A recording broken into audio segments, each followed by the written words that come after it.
So first of all, thank you again for agreeing to meet with us. It's a treat. Thank you. It took me a time to get around, but I'm happy to be here. Thanks for your patience. Of course. So we really want to focus on your work with the Muppets and with Jim Henson. Yeah. And so I guess the first question is, how did you meet Jim or get involved with I think the I Muppets? actually walked onto the set of the story that he tells, or that I've heard from a variety of people involved, is that I walked on the set of the Muppet Show in England, and evidently, I had been doing two shows there. I flew over to do a British series that the Hudson brothers were doing in England, and the Muppet Show at the same time. I'd booked the two shows, and evidently I'd walked into a wire backstage and managed to get a nice cut and bruise on my forehead. It had like blood on my nose or whatever, but that's the story that I've heard. I don't remember that at all, but of course in those days, well, actually I was not drinking excessively at that time, but that's the story that they tell, was that I showed up with blood on my nose, whatever. But it was just a great connection immediately. I showed up on the set of the Muppet Show as just already a huge fan, as the whole world was of Jim and his work. So you hadn't met them before? I hadn't met them, no. They asked me to come and do the show, and the big treat was that they had done the Paul Williams Muppets, which was, and gave me one afterwards. So I did Old Fashioned Love Song and with the Paul Williams Muppets. And then one of my favorite things that to this day ever on television is Rolf and I doing Sad Song. Yeah. And the caliber of acting, in that moment from Rolf. There's a great moment at the end of the song when he's sad. He reaches over, he closes the piano and pats on her it's wonderful. There's so much emotion and such a full spectrum of emotion in all the characters, Sure. So we connected nicely. Jim was funny. They did some really interesting short jokes. I love that I was finally on a show where nobody was going to make fun of my size, and all the huge Muppets come out. Is that the kind of thing where they talked to you beforehand and said, like, is it cool if we... No, I don't. They just didn't. I don't recall that at all. But I think I was so self-deprecating in my humor that they knew it'd be all right. Sure. And but they did that with everybody. Everybody kind of got lambasted, whatever. So, but the nice thing was then that Jim, sent me the book for Emmett Otter's Jugland Christmas, and he said, he actually talked, I think, a little bit about the Muppet movie. They were eventually going to do a movie, but in the interim, they were going to try out some things, including Kermit on a Bicycle for Emmett Otter's Jugland Christmas, an HBO special. So that was the first, and I wrote the songs, recorded them with my road band.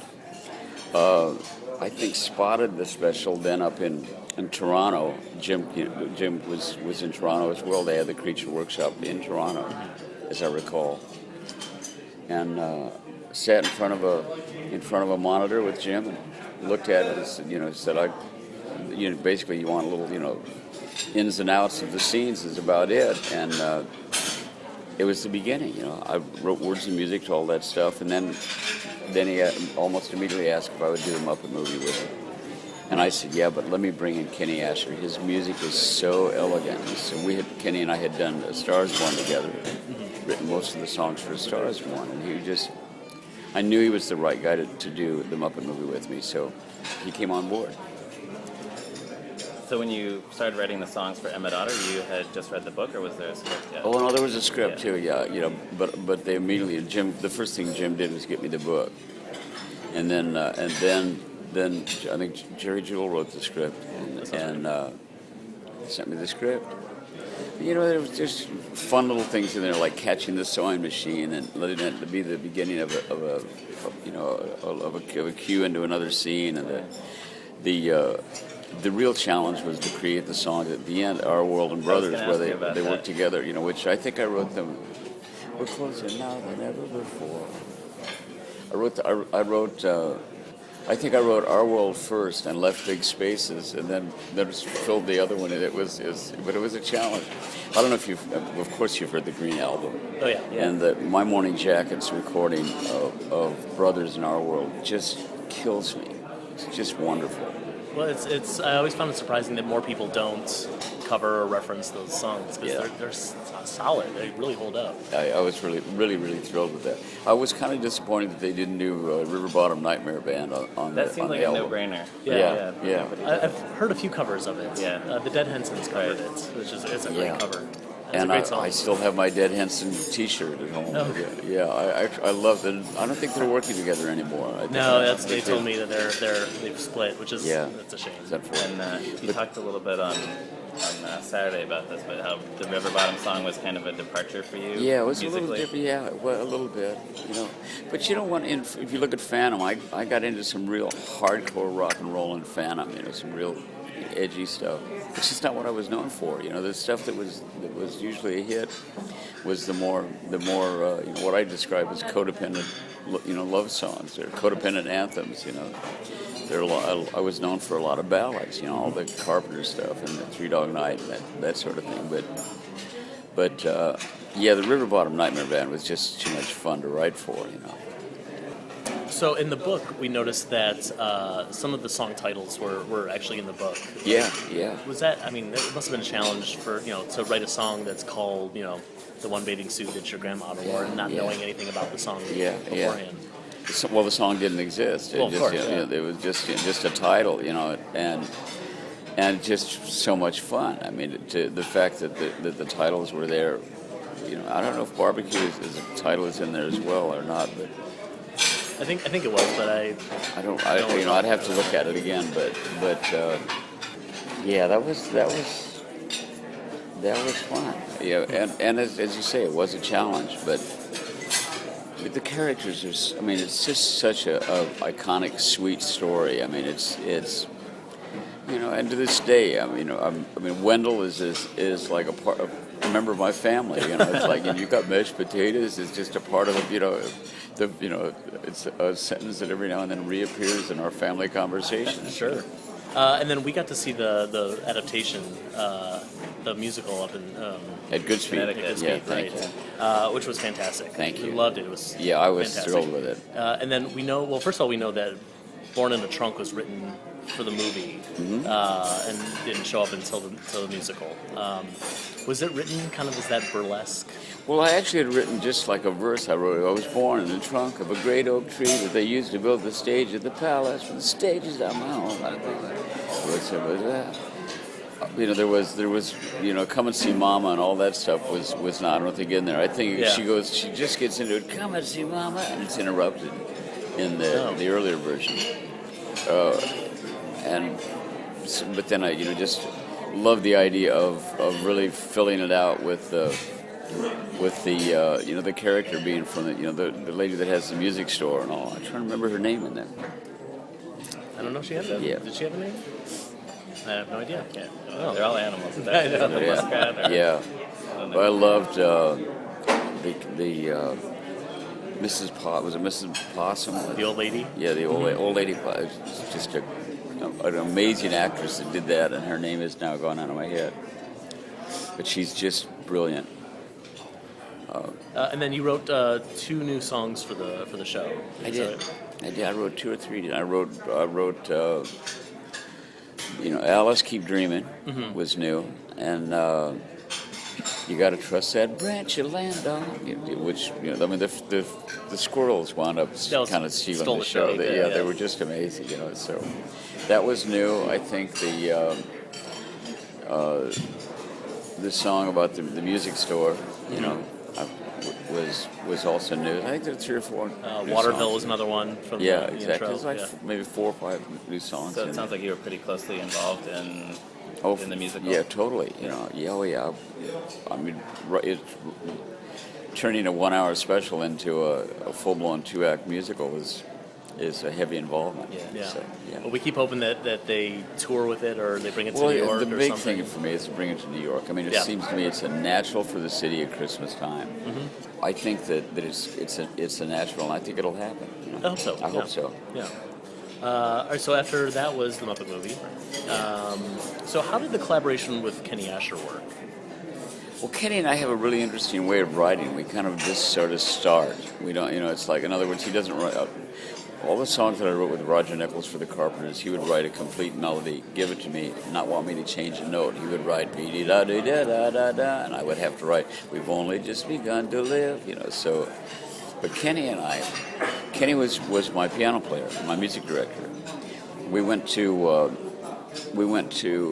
England to work on a project, do a television show, and his work permit, his permit was screwed up somehow, so he couldn't perform with me.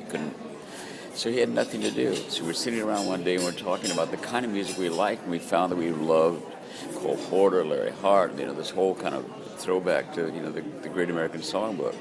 Except we loved Harry Nilsson, and Harry was going, I love Harry. I said, I love Harry, and I said, and Harry loves Randy Newman. And we just out of the blue, we just started writing. And I had a piano in my room, and we started playing, and we wrote, do you love me, babe? Do you love me not? Let's decide in the morning, not now. Oh, you don't like Schumann and Randy Newman. Nilsson ain't your cup of tea. You think Van Heusen is a shirt worth choosing, but you're still undecided about me. Whoa, whoa, do you love me, babe? Do you love me not? Let's decide in the morning, not now. Just as a joke. And Kenny looked at me and he said, if we did that on an album, it would be great to come out with something like, and he played the intro to You and Me Against the World. He went, bum, ba, da, da, da, da, be, da, da, da, da, da, da, da, and looked at me and I went, You and Me Against the World, and he played a chord. Sometimes it feels like you and me against the world, and it poured out of us. Wow. Yeah, so we both contributed words and music back and forth. I probably write 80%, 90% of the lyrics, and he writes 80 to 90% of the music. But it's kind of a one mind sort of, one mind, one heart way of writing, especially on the Muppet stuff. So we had written an entire musical about Dorothy Parker that was unproduced. They actually had, if we got into it, they had problems with the rights, and the musical kind of went away. But we were coming off of just, A Star Is Born, and then writing all these songs for Dorothy, and we were just so primed that when we sat down to write the songs for the Muppet movie, they really poured out of us. And again, it was a love affair because we were just so totally in love with all the Muppets. For me, especially Gonzo. I mean, I'm a skydiver. I had a free fall team. I quit it at 100 jumps in 1980, I guess. But so I had this whole thing about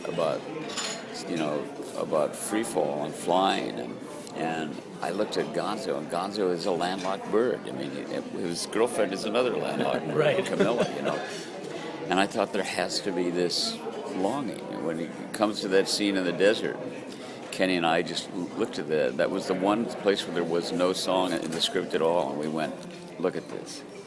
It's a great place for Gonzo to just go, look at that sky, and I could get lost in that sky, And he just goes out, and we wrote the song and played it for Jim, and we didn't know what he was going to say, It was like, and I think Kenny reminded me that at first that there just wasn't room for the song in the picture, but we kind of sold it, went out and recorded a track, and I put a vocal on it and played it for Jim, and Jim went, yeah, let's do it. But Jim was so sweet because he said, why don't we add a scene in the state fair scene where Gonzo buys some balloons, because that way he can experience flight, so when he's singing about it later, we know he's experienced it, and so it's a fresh memory for him.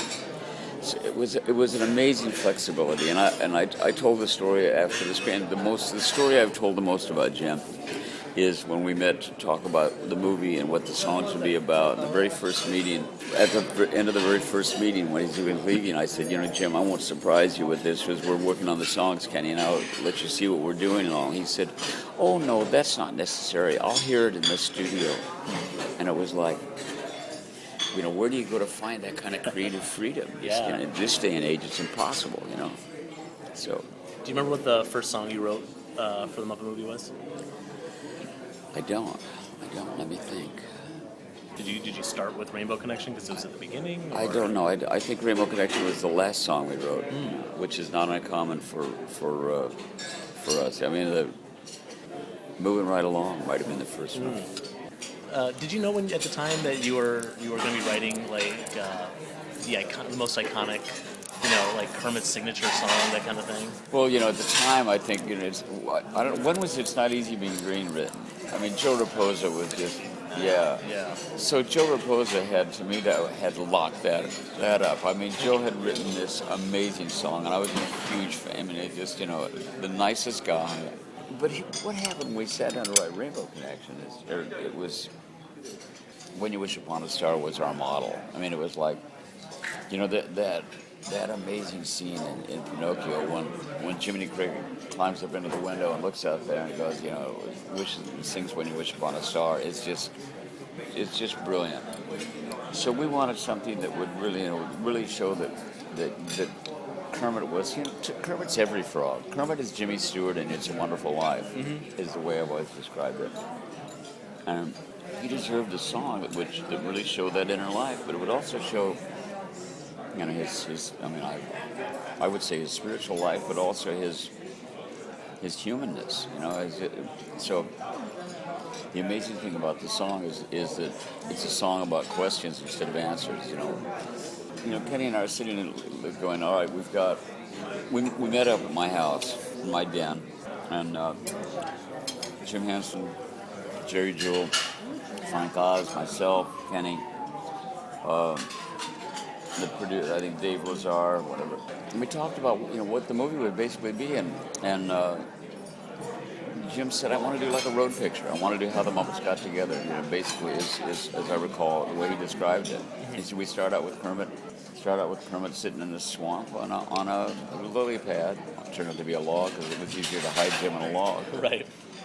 And I think Jerry Jewell had already come up with the idea that an agent, is coming along and they're looking for frogs that want to become rich and famous in Hollywood, whatever. But just kind of laid it out, where he'd meet Ralph, where he'd meet, that he'd meet Fozzie first, then he'd meet Ralph, and they'd go along the way.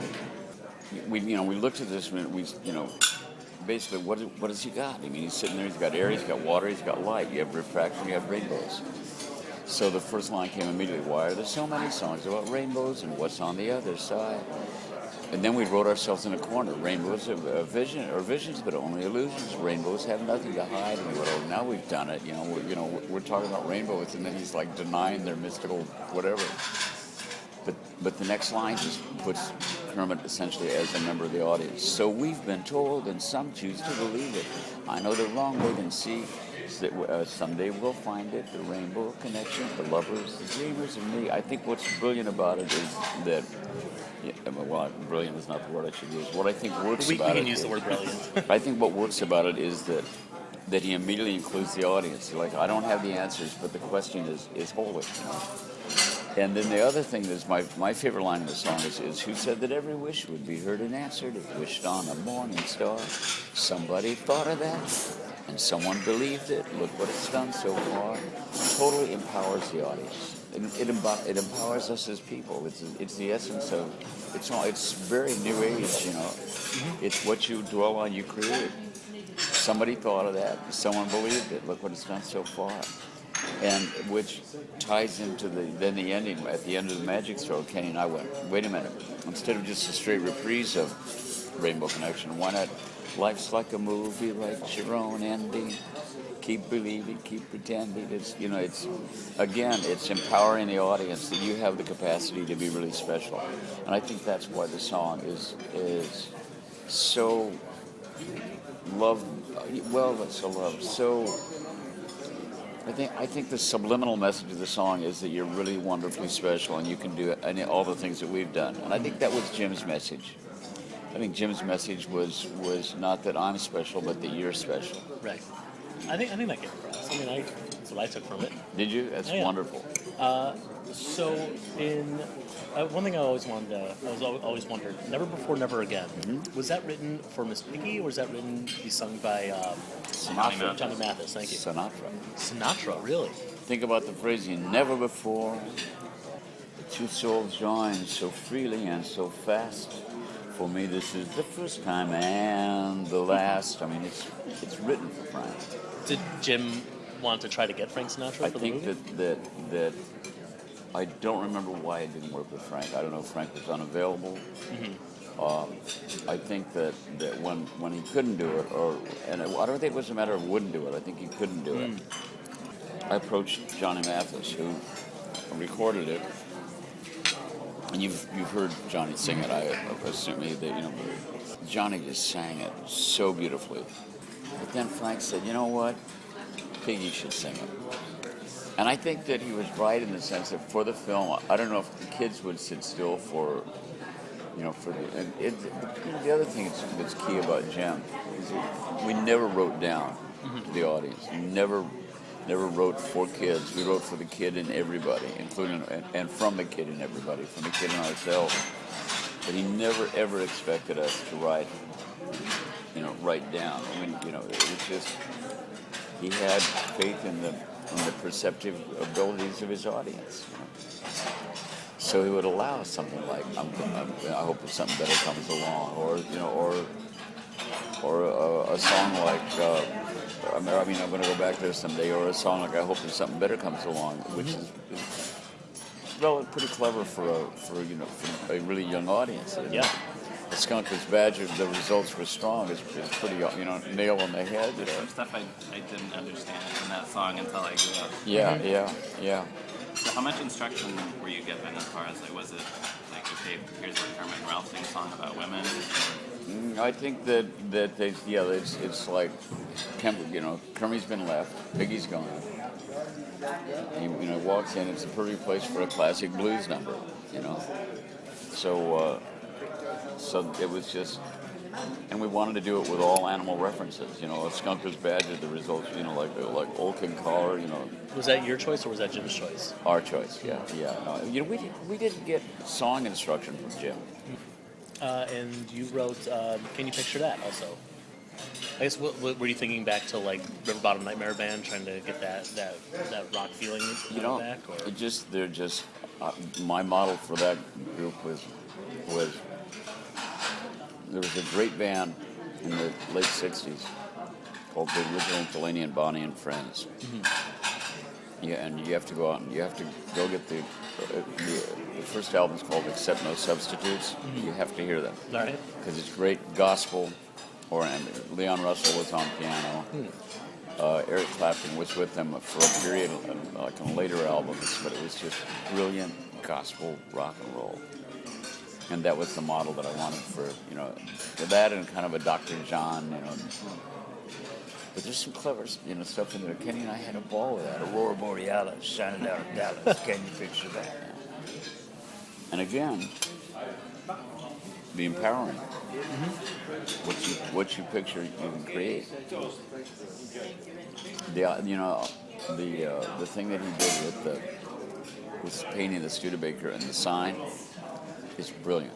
I mean, it's like, that to me is the payoff to Can You Picture That? Yeah. And then I believe you're also credited for Animal Comeback Animal, the instrumental. Is that right? Did you and Kenny cooperate? I'm trying to remember what it was. Dun dun dun dun dun dun dun dun dun. I wrote that alone. That was underscoring. Yeah.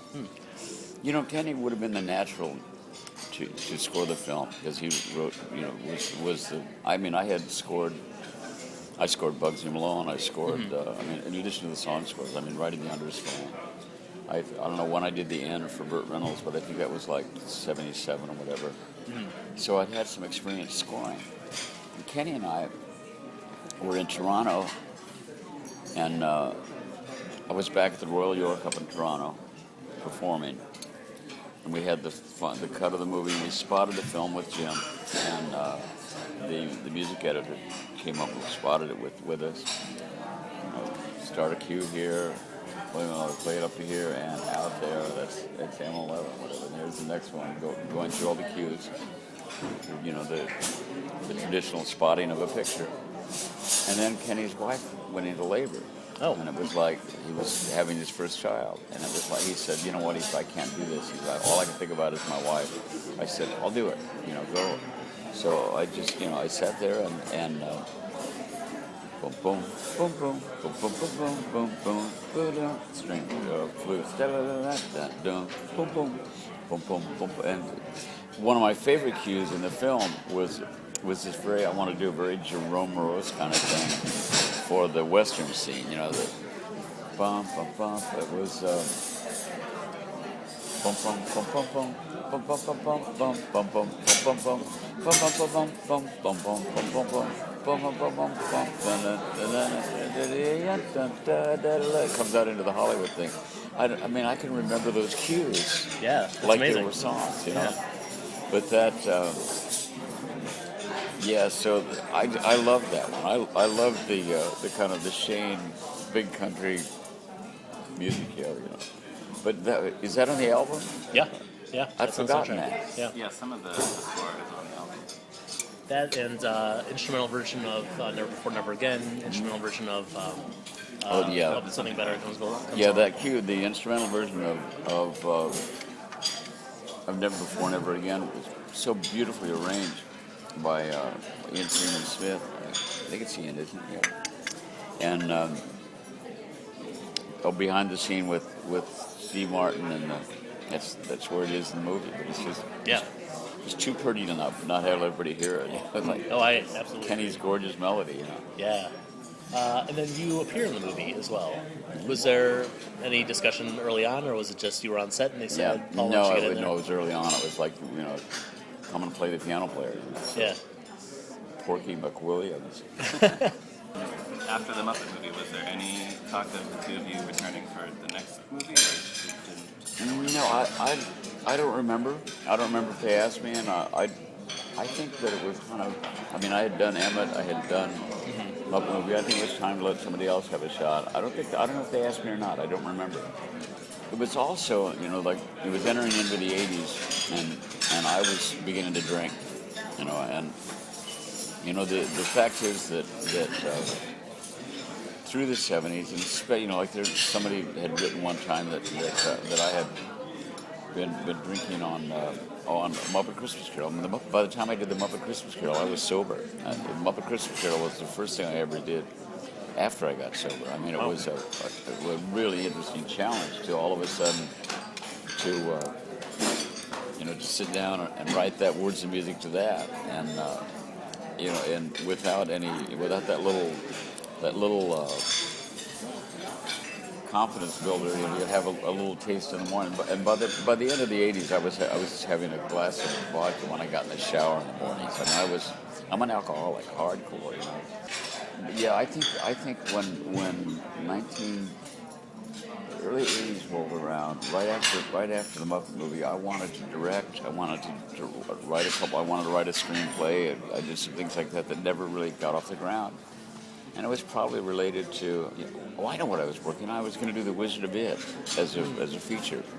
So I went up to Endicott, New York, and stayed with Johnny Hart, who became a really good friend, and we wrote a full script and actually made a deal with Columbia Pictures to do Wizard of Oz as a feature. Johnny and I co-wrote the screenplay with me to play the king in The Wizard of Oz. Then the whole David Beagleman thing happened, and it all fell apart. You know, so it never happened. But were you aware that Jim had worked on a Wizard of Oz pilot back in the 60s? Never. I was not aware of that, even to this moment. Yeah, they were all puppets. There's some footage out there. Where did we see that? It's on YouTube, on the Dixon Company YouTube channel. Oh, it is? Well, I should talk to them about it then. Yeah, that's really interesting because it's a. It was still a real labor of love, and I just thought you know, Johnny Hart was just brilliant. But we both were serious drinkers. We were both, you know, and I think that I just kind of rolled off into it. You know, when that didn't happen, then I went off and did Ishtar. We know how well received that was. So then, were there any other projects in development that maybe never got off the ground with the Muppets between the Muppet movie and Christmas? No, not till you know, after I did Letters to Santa, I met with Kevin Frawley and to talk about a Halloween special, and I came up with an idea for the Halloween special, and they kind of looked at each other like, because what I came up with was basically the same plot line as the Muppet movie, as Muppets. Oh, the new movie. We'd actually heard rumors about that. That's one of the reasons that project got killed, was because the Muppets was in production. Yeah. Yeah. Yeah. The October special, the Halloween special. Yep. Yeah, I said, they go back to save the theater because there's an oil baron who wants to, Wow. and they were like, it's weird. So I want to go back to Muppet Christmas Carol,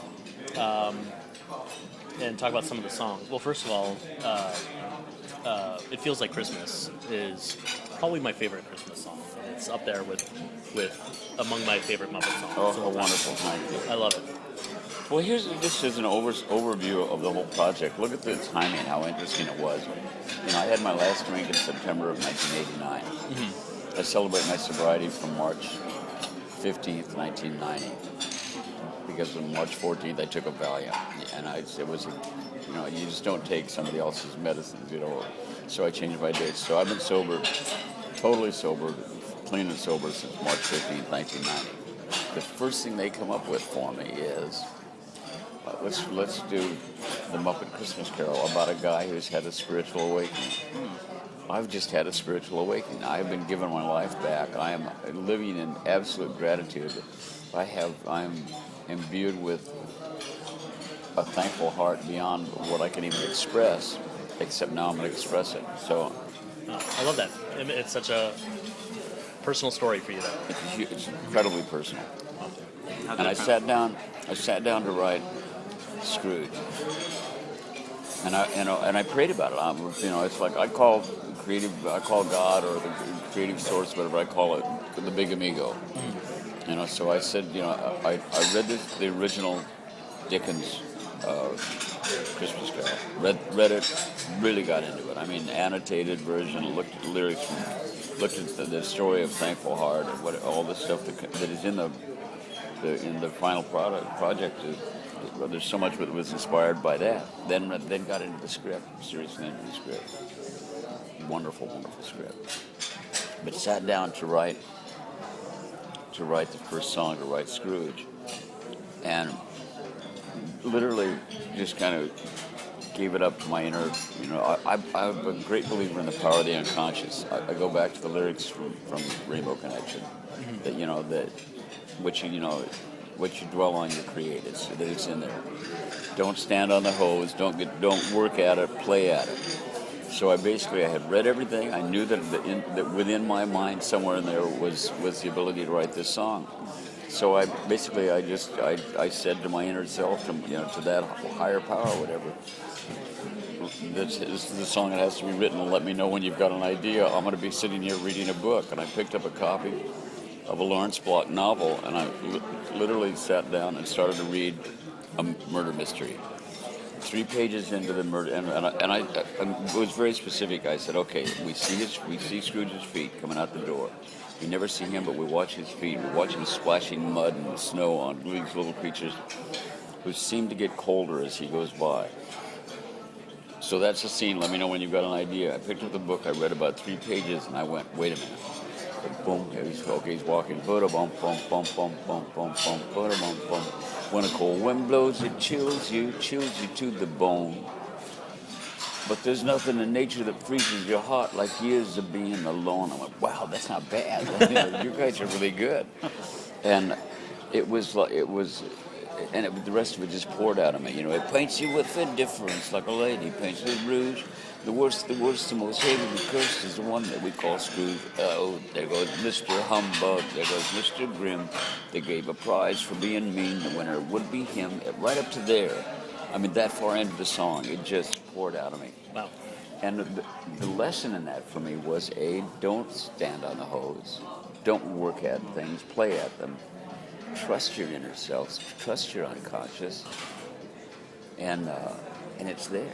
And it was just a wonderful, wonderful opportunity to write about what I was essentially experiencing myself. because I had, I mean, as if when you see the documentary, which you should see the doc. You can see it on Showtime. I will. Yeah, no, it's on yeah. iTunes. We'll download it. Because you tonight. see at the end of it that I talk about, about just my intense gratitude for my recovery. It's the most important thing in the world to me. And this film, this opportunity was, and I wrote the words and music, but I went in and I recorded all the stuff with Chris Caswell, who's been my music director for years. We did very kind of almost Beatlesque, kind of, not rock and roll, but the versions that we did weren't extremely Christmassy. And then when Robert Kraft got involved, he said, was head of music at Henson, I guess. And his thought was that he wanted it to be more a more traditional Christmas. So he brought in Miles Goodman to do the underscoring and also to augment all the arrangements. And it was a good move, I think. He did beautiful work, But Chris Caswell was a huge part of that project. He managed to turn those little songs into they sound like they were written by an adult, So what was the whole process like compared to the Muppet movie as far as Jim Henson not being there? Well, Brian was I think much more of Jim was kind of like like the classic line about I'll hear the songs in the recording studio. By the time that we did the Muppet Christmas Carol with Brian involved, Brian is much more hands-on. I think Brian had a much, kind of heard songs along the way. There were things that he wanted that it was a really good working relationship, but he was much more of an activist. And you talked about writing for the characters. Was there more of a challenge considering you were writing not just for Kermit the Frog, but Kermit the Frog as Bob Cratchit? As Bob Cratchit. Statler and Waldorf as Marley. The thing is that at this point in my life, those characters, those Muppet personalities were as distinct to me as,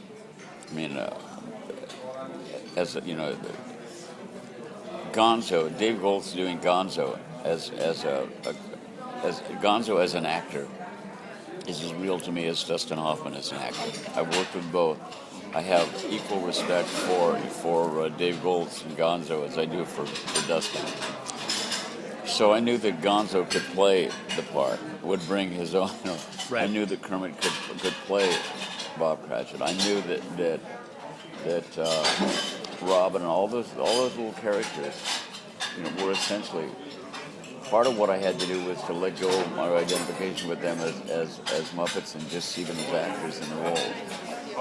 And again, the Jim Henson rule: you don't write down to anybody. You write straight. You write story. You write character. So that the only major disappointment for me in that project was that Disney chose to pull When Love Is Gone out of the picture, which I thought was so key to the story. Yeah, we agree. So that was the studio's decision? It certainly wasn't mine. I was already celebrating. I knew we were going to get nominated for that one. And we've also been shocked that it shows up on some DVD releases, not others. The new Blu-ray, it's not part of the Nowhere on movie. the new Blu-ray. Yeah. Isn't that amazing? Yeah. I don't know. I just don't understand why. Even just to have it as a bonus feature, have it as an option, you can leave it in the movie if you'd like. But it's surprising. And it's interesting because the comments, if you go on Amazon.com, there's just rage among the fans about it. The fans are so upset that that's not in there, which thrills me, of course. Oh, sure. Yeah, it was on the first VHS release, so a lot of people grew up with it. Yeah. And it's like, why is it not there? And And then there were two songs that I guess were recorded but not the scenes were cut. One was for Sam the Eagle, I think. Chairman of the board. Chairman of the board, yeah. There was another Christmas song. Bunsen and Beaker. Which one? Bunsen and Beaker, Room in Your Heart for Love. Yeah. Oh, yeah. I'm ready to start this room in my heart for love. Yeah. That got cut as well. Is that frustrating when you write a perfectly good song that doesn't At a certain point you realize that they shoot a lot more footage than they need. You shoot a ratio that's much higher to what you actually cut together for the film.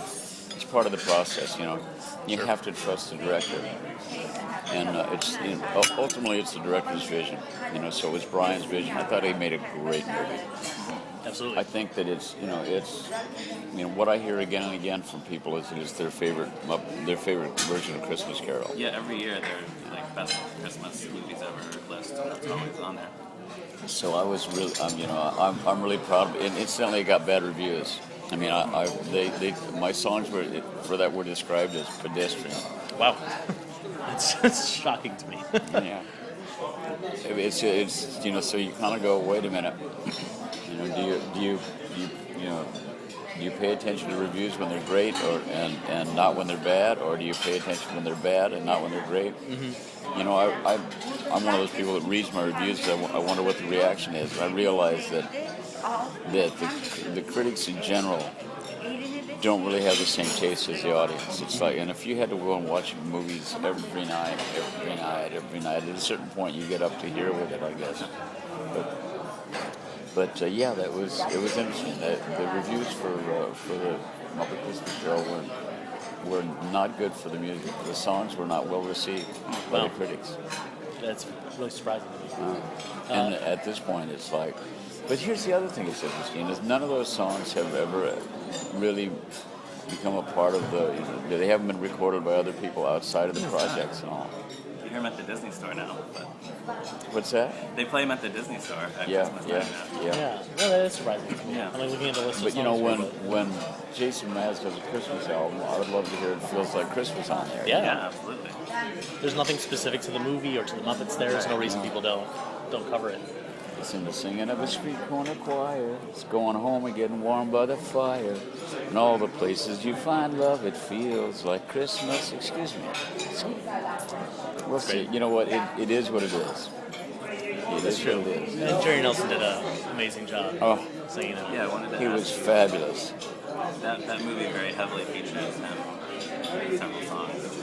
Just him, Jerry came up to Goodspeed when we did Emmett.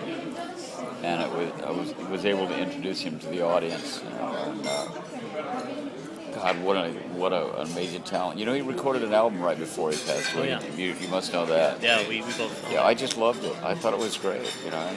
And wrote a review for him about it. Just a great heart, a great. He, Dave, all these guys who are just really good people. Really good people. Yeah. Have you spent much time with Dave Grohl? A little bit. Yeah. My favorite. I mean I feel like I've got felt in my DNA. And I think the direct connection is that I'm related to Gonzo. So for something like that, how involved are you in the recording process of the songs? Muppet Christmas Carol? Yeah, Totally. You bet. I think that I was there. I did, one of the interesting stories. I walked into the recording studio with Scrooge, with Michael Caine? yeah, and said it was really an honor to meet you. That I'm really looking forward to do this. It's great to meet you. And Michael said, "What? Are you out of your fucking mind?" He said, "We spent an entire weekend together. We were at the White Elephant in London. We gambled. I went, oh my God." Well, I said somebody was using my body then. I wasn't there. Oh. But it's like it was one of those classic moments of because I had been drinking in those days. And I'd forgotten that we'd spent that time together. But it was great, and he laughed and all, and he was fabulous. And the way that we recorded his vocals is I would get in and I was doing almost like a miming of the the intensity or and it was kind of the way that we were able to work was just I get in there not just singing necessarily with him, but he would as I recall he would hear my voice in his headset kind of low, remind him of where the melody was going or whatever. But I thought he did a great job. Have you ever done any singing before? I don't think so. I think he says in one of the special features on the new Blu-ray that it was the first time he had gotten to sing for a movie. Yeah. He was really excited about Yeah, it. and he was great. Oh, It yeah. was just great. And the thing is that there is absolutely no caricature in that performance. That performance is real, and everybody's performance is that real. It's like right down to Piggy. Piggy doesn't get out over the top in that movie, really. Yeah. Well, it seems to me like they all knew we were, his first movie since Jim had passed. Yeah. Like it was a tall order. Yeah. To make sure that it was done right. And bravo, Brian, because he just did a great job. I think he has. I don't know how many years later was Letters to Santa. And that I was your lying in pitch. bed. It was like I was lying in bed one morning. I turned to my wife and I said, "I've got an idea for the Muppets." She said, "What?" I said, "Well, what would happen if the Muppets, went to mail a bunch of letters and they got screwing around at the post office, and somehow when they wind up, they get back at after screwing around and playing and everything, they go back to their apartment and they find that there's some letters to Santa that they've accidentally gotten stuck to their the felt of their backpack or something." And she said, "That's interesting." I said, "Well, actually, like they could be doing different jobs in L.A. In New York rather. Kermit could be working in, and I forget what all the jobs were, but I had them they'd kind of broken up and were working in different places and all. And anyway, she said, why don't you go pitch it? Why don't you call Kevin and pitch it?" And I went, no.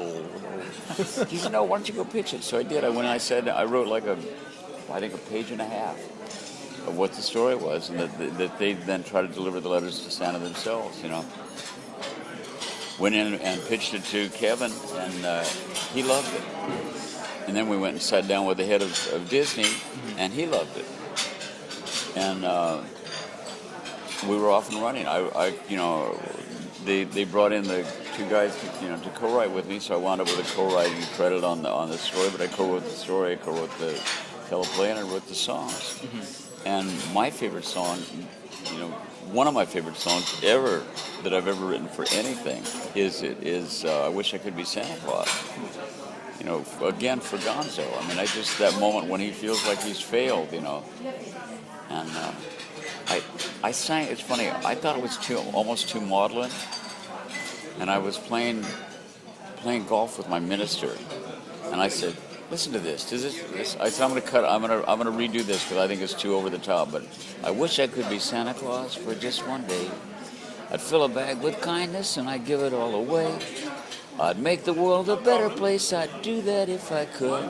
I love the way it feels inside when I do something good." And I looked over and he had a big tear roll down his cheek. Oh. I went, "Okay, it's in the movie.